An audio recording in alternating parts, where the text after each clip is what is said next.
Salam jumpa, kembali bersama saya Wayan Widya Artana.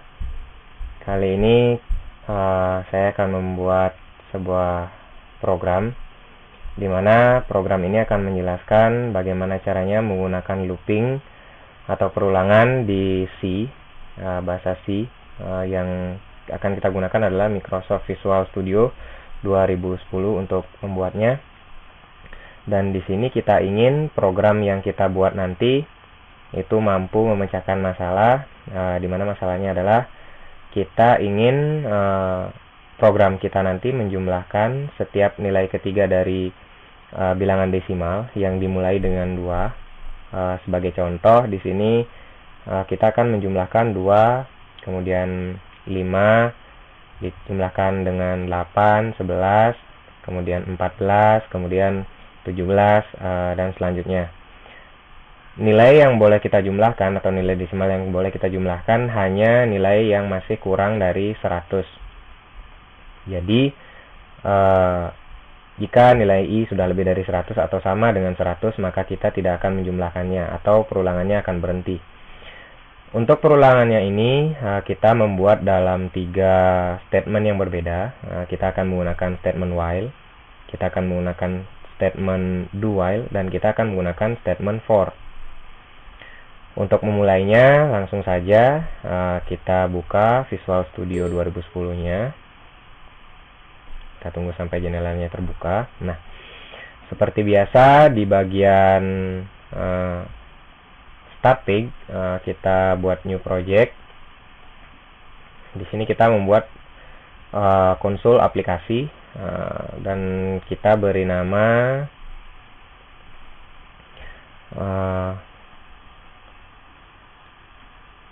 looping.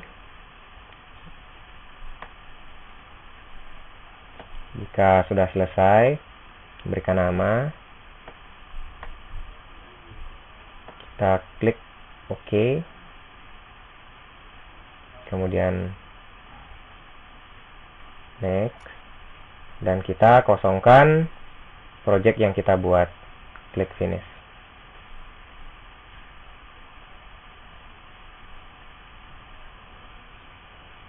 Nah, di sini bisa kita lihat di bagian Solution Explorer, project kita masih kosong. Jadi kita tambahkan di sini sebuah source file, new item.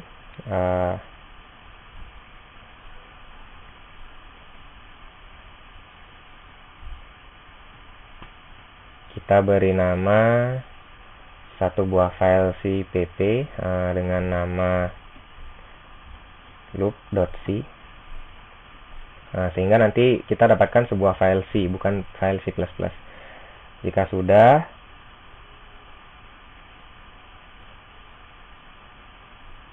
klik add.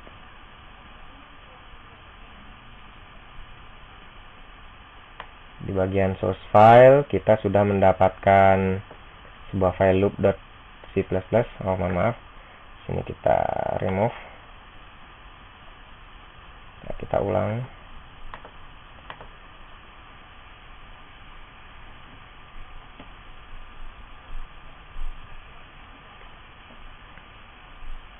Oke, ada file loop.c.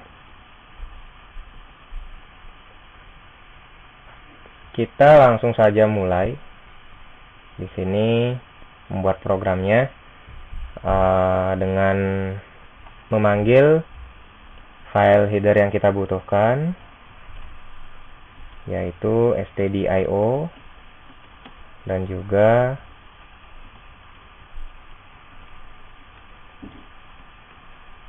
std library. Kemudian kita buka main programnya. Jangan lupa membuka kurung curl dan menutupnya kembali. Sini kita pause dulu sistemnya sehingga eksekusi untuk menghentikan program ditunda untuk sementara, dan kita bisa melihat program hasil dari program kita yang sedang berjalan. Di sini kita berikan nilai return 0, defaultnya dia.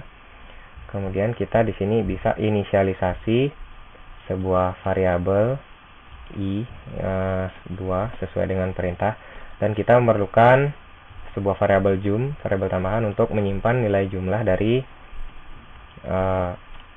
yang akan kita cari. Kita inisialisasi dengan 0 seperti ini. Kemudian kita akan membuat program seperti masalah tadi.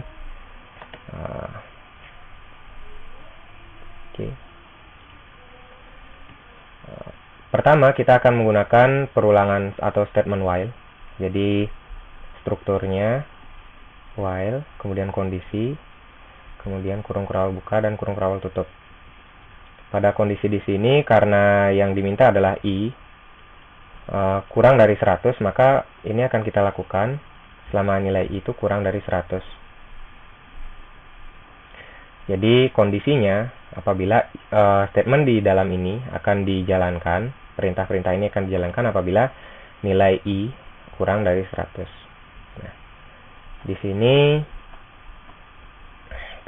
nilai pertama jum itu kita inisialisasi lagi bahwa jum itu adalah jumlah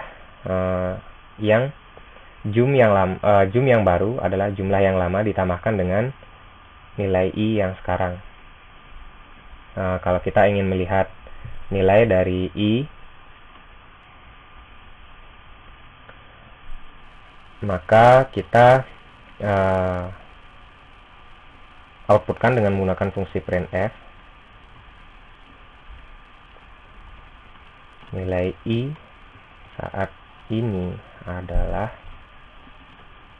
karena i ini desimal atau integer, maka kita kasih dia dengan format keluaran %d. I. Kemudian jangan lupa untuk menginkremen i-nya agar i yang baru itu nantinya atau ketika dijumlahkan nilai i-nya sudah bertambah dengan 3 sesuai dengan permintaan program. Nah, di sini kita kasih new line. Kemudian di sini kita printkan lagi nilai dari jumlah yang telah kita dapatkan.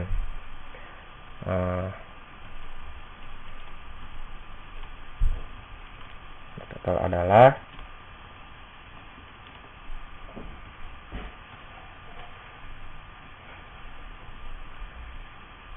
kita outputkan di sini nilai jum. Sekian, kita coba untuk compile dulu, Ctrl 7 F7 dan berhasil tanpa error. Jadi kita bisa run sekarang dengan tekan tombol F5.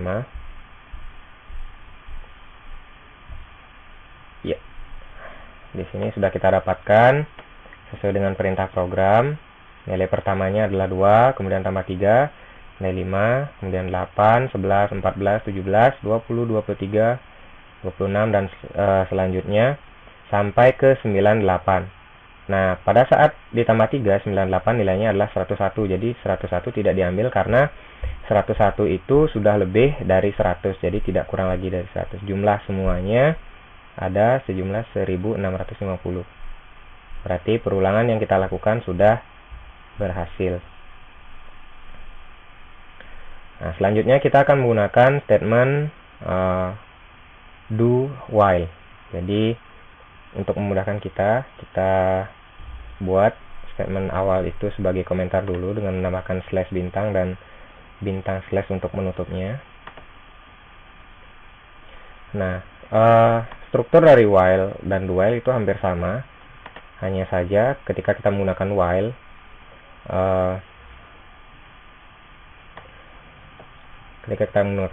kondisinya berada di atas, tetapi ketika kita menggunakan do, maka kondisinya ada di bawah. Jadi dieksekusi terlebih dahulu, barulah dicek kondisinya apakah bernilai 1 atau bernilai benar atau tidak. Jadi strukturnya seperti ini, hampir sama. Di sini kita tuliskan do-nya, kemudian di bawah kita berikan kondisi yang akan dipenuhi. Nah, karena strukturnya sudah benar seperti ini, hampir sama dengan yang di atas, Kita coba compile dengan menggunakan Ctrl F7. Baiklah, tidak ada error. Kemudian kita bisa run menggunakan F5. Nah, jadi hasilnya sama, hanya saja perbedaannya statement yang kita gunakan.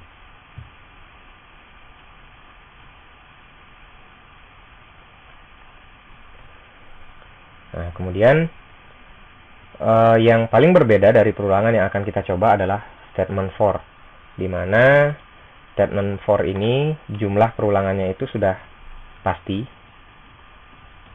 Kalau misalnya kita mengetahui pasti jumlah perulangan, maka kita menggunakan statement for. Ya, struktur statement for seperti ini. For, ya, di sini kita inisialisasi dulu i-nya 2, kemudian kondisinya, kondisi di mana i itu lebih kecil daripada 100, dan kita akan menginkremen i-nya.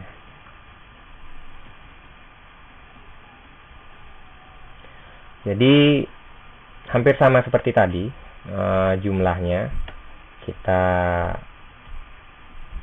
ambil dari penjumlahan dari i, kemudian kita outputkan nilai i-nya. Kemudian kita lakukan penambahan pada i sehingga itu diinkremen menjadi 3 kali dari i sebelumnya. Nah, di sini kita menggunakan i tambah 2. Kenapa? Karena di atas i-nya sudah diinkremen sekali. Jadi di sini tidak perlu inkremen 3 kali, kita hanya perlu menginkremennya sebanyak 2 kali, jadi cukup ditambahkan dengan 2. Kemudian kita printkan kembali hasil jumlahnya yang diperlukan. Seperti ini, dengan nilai i di awal itu adalah 2 dan jumnya di awal itu adalah 0. Jadi kita simpan dulu, kemudian kita compile. Nah, setelah benar, kita bisa run menggunakan tombol F5. Iya, nilainya sama. Jadi program atau perulangan yang kita lakukan sudah berhasil.